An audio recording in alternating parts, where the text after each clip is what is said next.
Art of the Kickstart, Episode 6. Welcome to the artofthekickstart.com, where entrepreneurs are constantly pushing the envelope to build businesses of greatness. Inventors are innovating and creating the products of the future, and backers stand strong for what they believe. These are some of the great thinkers, inventors, and leaders of our time.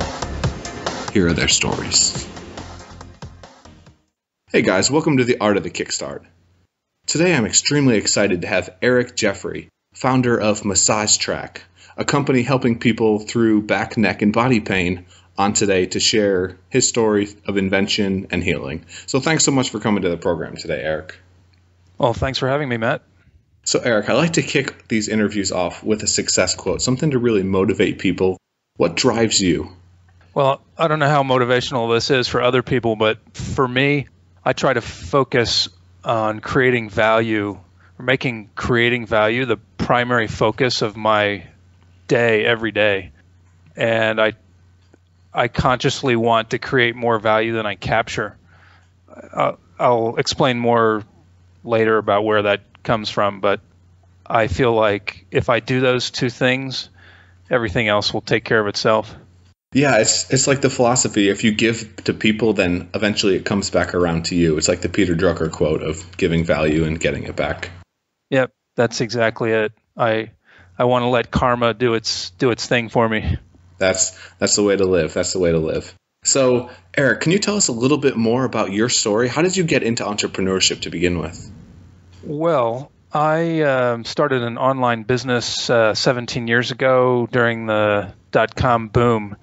And, I was young and the timing was right. Everything, just the stars aligned. I really think you need to have a lot of circumstantial things happen for you. At least I did. And it all lined up. And so I'm still running that business 17 years later. But really had a strong craving to do something physical, tangible that I could hold in my hand and work with a local team also. What is that business you started? Not many people survived the .com. Yeah, I don't really want to go into that because I want to keep the two businesses separate, especially since it's a very early stage. That'll change later, but so if you come back to me maybe in 6 months, then we could talk about that. Yeah, not a problem at all. So Massage Track, let's talk a little bit more about that. Where'd the idea for it come about? Well, I have lead and mercury poisoning, and it's just given me a real miserable time for more than a decade, and I struggle with tight muscles and tendons every day. And I pulled a muscle 2 years ago in my back, and normally, 3 days later, I'm recovered from something like that. But this one was different, and it just got worse and worse. And 2 months later, I couldn't sit at a desk to work. I couldn't walk well, and so I saw two therapists, spent $250, and it was helping. But I just knew that what I needed was deep tissue massage every single day, just like an athlete. That's what professional athletes get when they're injured. And I thought, well, that's exactly what I need too, but I can't afford it. And so I ended up just inventing what I needed to make that happen in my living room. Lead and mercury poisoning. Do you mind talking about that? I really don't want to go. Okay, we don't have to go into that. You don't mind? It's kind of it's a depressing subject, and it's a combination of environmental factors and genetics, but I'm hoping to be 100% again in a couple of years. This is a long, slow treatment if you do it safely, but I'm on a path to recovery. So. Speaking of safely, I think you've built something that really helps people. And I know personally, it's actually kind of funny. Right when I reached out to you, I actually pulled my back doing some deadlifts at the gym, and my back's been bothering me. It's kind of something that comes and goes. And for anyone that's suffered from back pain, they know how annoying and tedious it can be. How did you go about actually inventing Massage Track? You kind of knew what you wanted in your head, but how do you go about building that and prototyping? Well, so every time that I saw a therapist, I always ask them, what can I do at home? And they frequently say, well, grab 2 tennis balls and, you can try rolling around put it behind your back on the wall, against the wall. You can get on the floor and try it. And so I was trying those things, and the balls were just running all over the place. And it was really frustrating that every time I get it in the right spot, it would drop right when I was doing it against the wall.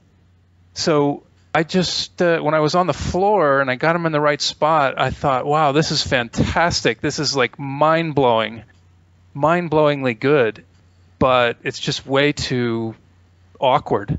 So I just grabbed a board and a roll of tape and a bunch of foam, and I cut the foam into long strips and taped it all up. And I still have that prototype, and it's very funny looking. But it got the job done, and I totally wore it out. You can see that it doesn't really function anymore because I used it so much. I just beat it up. But from there, the next prototype was a little better than the first one, and so eventually, I'm on like version 4 or 5 now, probably, of prototypes. And I like making things with my hands, so I went in my shop and I made. I spent months actually making the models and working with plastics from Smooth On. There's a local distributor here in Denver, and they just make some really cool products.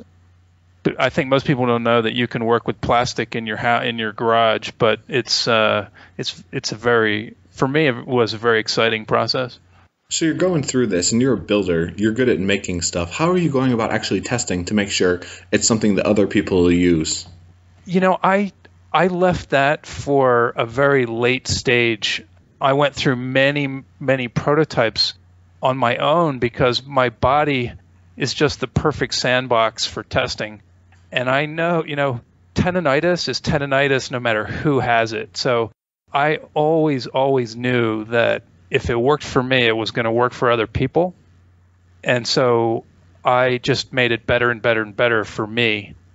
And it wasn't until I had polyurethane versions that I was pretty convinced were dynamite products before I started reaching out to other people to try them out. And of course, I had my family to try them on too. So my wife also has aches and pains, and we're in our mid-40s. So around that age, most people know what it's like to have neck pain, or in the case of my wife, IT band pain. It's so common at our age.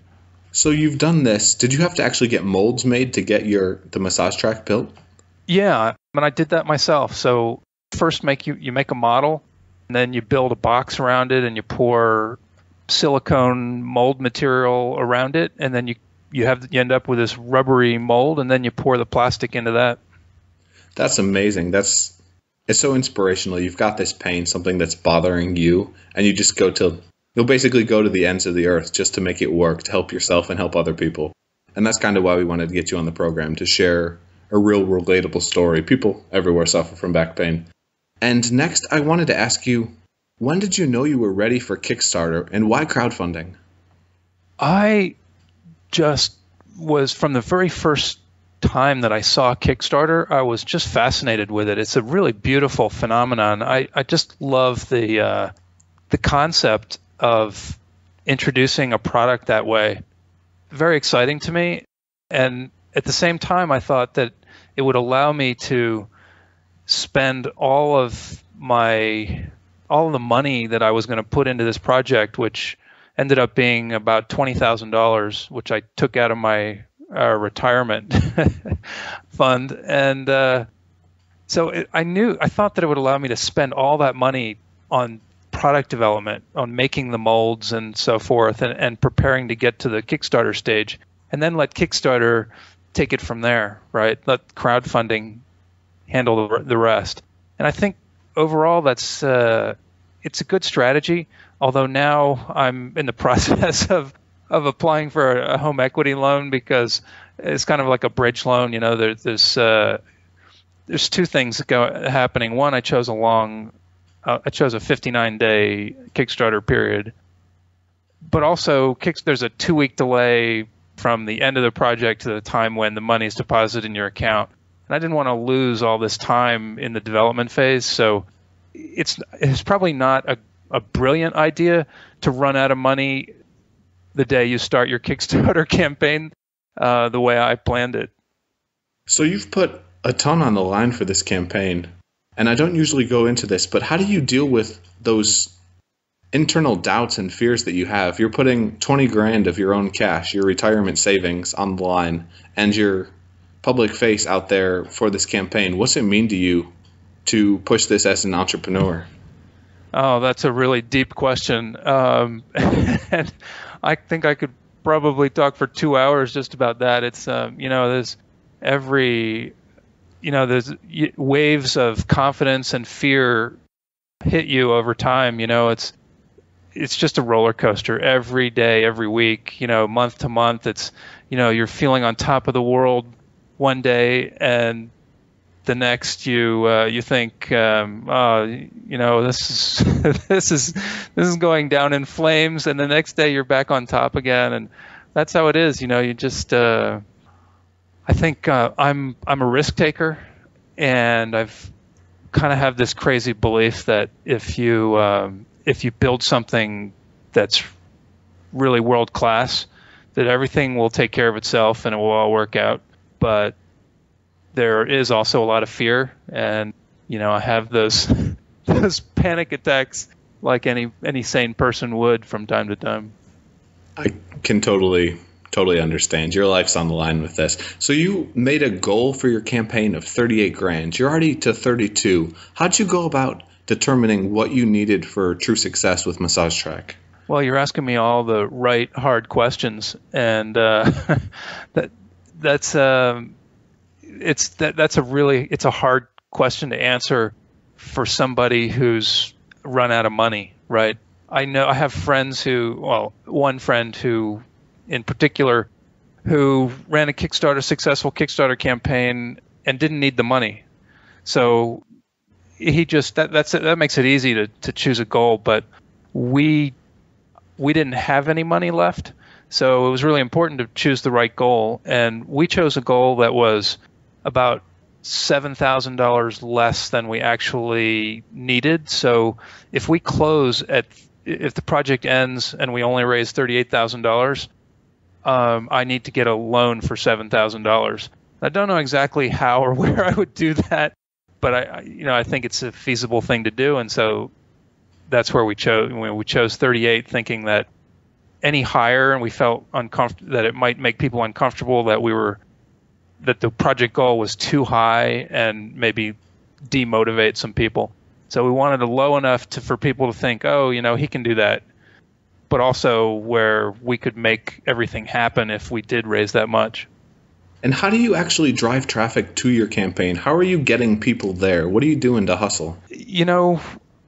I'm doing it all myself at this point, or have been, just outreach to people using Twitter and Facebook, a lot of social media, LinkedIn, sending a lot of emails, but it's been just beating the bushes.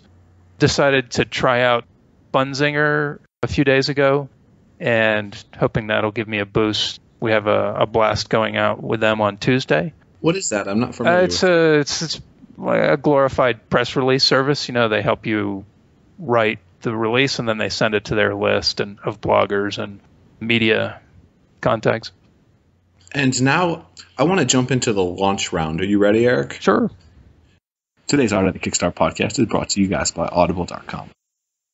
I love podcasts. I love books. I don't know about you, but I think it's one of the best ways you can possibly get business knowledge and insight into your head, help further your career, further your journey in life.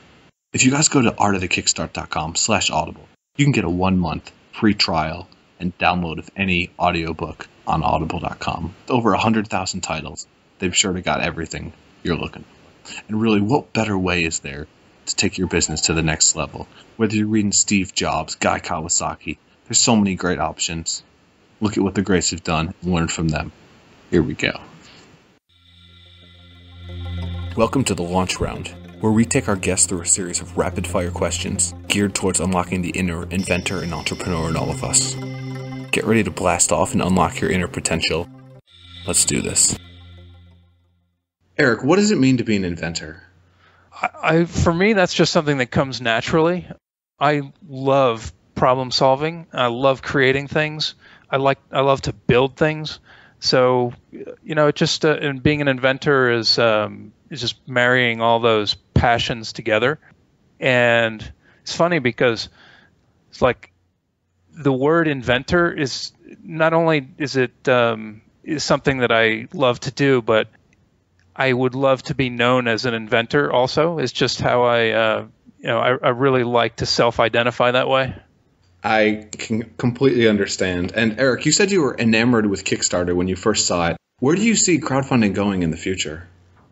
I think it's going to be much, much bigger than it is now.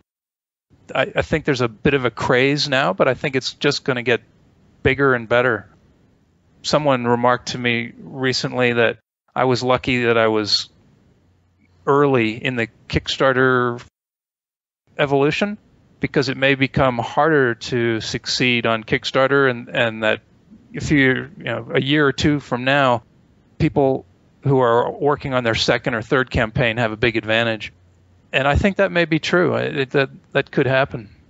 There's always those arbitrage moments where if you get in early, you can just absolutely dominate. And hopefully that's how it works out for you in Kickstarter. What's the biggest failure you've had in your business, or the biggest problem?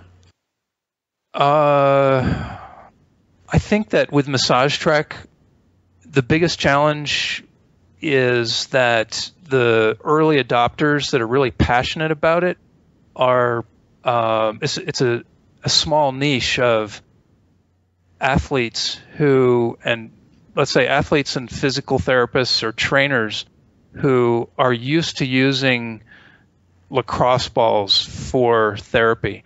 And so I'm looking for needles in a haystack, right? The eventual market and demographic is huge because it's really everyone that ever experiences back or neck pain, for example, in addition to every athlete. So eventually it's something like 80 or 90% of the population. But the place that I need to start is a small group of people. And so, that navigating that jump from the passionate early adopters who already use lacrosse balls to that bigger market, that's a big challenge. Sounds like I'm right in your demographic. I love the lacrosse ball. Nice. So my next question for you, Eric, what are 3 books that have been really influential in you in your life? I think to start with an easy business reference is Vern Harnish's Rockefeller Habits. I have run my internet company using those techniques and just believe very deeply in everything that Vern Harnish has done and written about. Maybe after that, going way, way back, I love Abraham Lincoln. I've read just about everything I could get my hands on, including the text of all of his speeches. But Carl Sandburg's autobiography of Abraham Lincoln was really inspirational for me.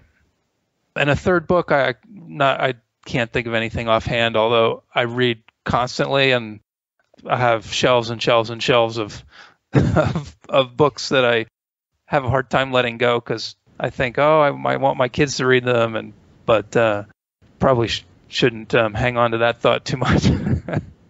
I love reading as well. And my last question for you in the launch round, Eric, would be, what Kickstarter campaigns have really stood out to you as motivational or something that inspired you as an entrepreneur?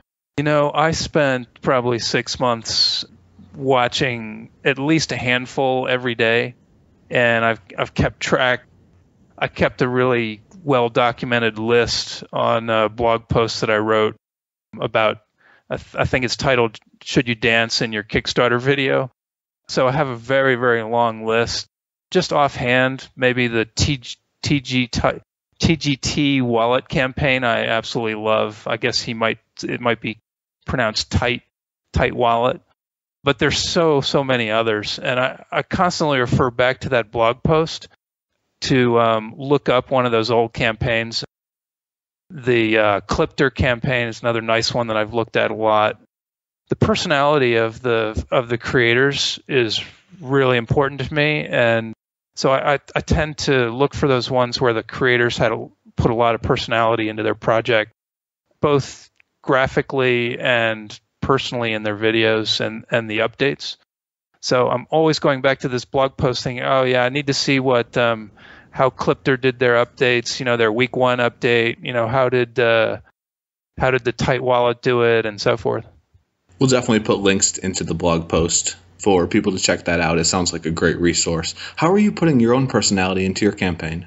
I often think about, well, how loose should I be, right? How do I let it all hang out? How conservative am I going to turn some people off but I generally just try to loosen up as much as I can and let my personality flow out in the video and in the updates and so forth. I just try to be me and let the cards fall where they may. Hard to be anybody else. And what are the biggest, if you had to go and restart your campaign today, what would you change? What would you do differently? I think I would have kept some powder dry, right? It's like you don't really want, I think I made a mistake by planning to burn through my cash completely at the start of the campaign. And I might have tried to do more marketing research. You read over and over again Kickstarter creators saying that you need to do the legwork, you need to prepare your marketing in advance. And I knew that I should be doing that, and I tried to do it, but I don't think I went far enough, because if you're doing research during your campaign, right, you're looking for new bloggers to reach, new media, you're wasting time, because you could have done that before the campaign launched and then spent the whole time productively during the campaign actually sending the emails and sending tweets and so forth. Yeah, that's what I've heard a lot from Kickstarter campaigns, is just be absolutely prepared for when you're launching. And if you had one piece of advice for founders, inventors, entrepreneurs looking to build a business and do it through crowdfunding, what would you tell them? I think it's too early for me to say. I'm only on week 2. It's going really well, I think, but I don't think I'm ready to boil it down yet to one piece of advice. Yeah, really, I think that, maybe if I had to pick something, it might be that you want to have your media message tested in advance, right? Like now I'm on week 2 and I'm starting to see that I think my communication strategy was not, for example, now I think that I'm seeing that lower back pain is probably the number one issue. It's probably the hot button that I should have been pressing from day one, but I didn't know that. And I'm not sure exactly how you test your messages in advance, but if you can find a way to do it, I think it's a very important strategy. That's awesome. That's great feedback for people, Eric. And you've been an awesome guest today. I want to thank you so much for coming on the program. If people want to reach out and connect to you, give yourself a plug. Talk about Massage Track. Tell them where to meet you. Well, I'd like them to meet me on the Kickstarter page. And if anyone wants to go to massagetrack.com, there's a link front and center to the Kickstarter project. And you can always reach me through Kickstarter. There's a contact creator link there. I get those messages immediately. And so far, I've really enjoyed responding to reading and responding to that outreach. Yeah, reach out to Eric, guys. That's how I got in touch with him. That's how we set this interview up. He's got an awesome product, something that's going to help people. And hopefully this interview helps you guys launch your dreams and make something crazy. Thanks so much for coming today, Eric. My pleasure, Matt. I don't know about you guys, but I'm pretty impressed. Look at Eric. He took a problem he has. He has a bad back. It bothers him daily. And he's built a business around that. A business that's dominating Kickstarter. That's something I want to do. That's something everyone wants to do. Create something that solves a problem for people. That's our challenge. Look at the problems you guys have in your lives. What bothers you? Is there a pain in the butt you can deal with? Build it, fix it, do it, kickstart it. Thanks for listening to another episode of The Art of the Kickstart, where we believe makers, inventors, and entrepreneurs are changing the world and bringing humanity forward into the future. I'm your host, Matt Ward, and it's been a pleasure guiding you through this journey of creation and innovation. I hope you're inspired by this and check out artofthekickstart.com to get more information and tactics to help you launch your own business, product, and dreams.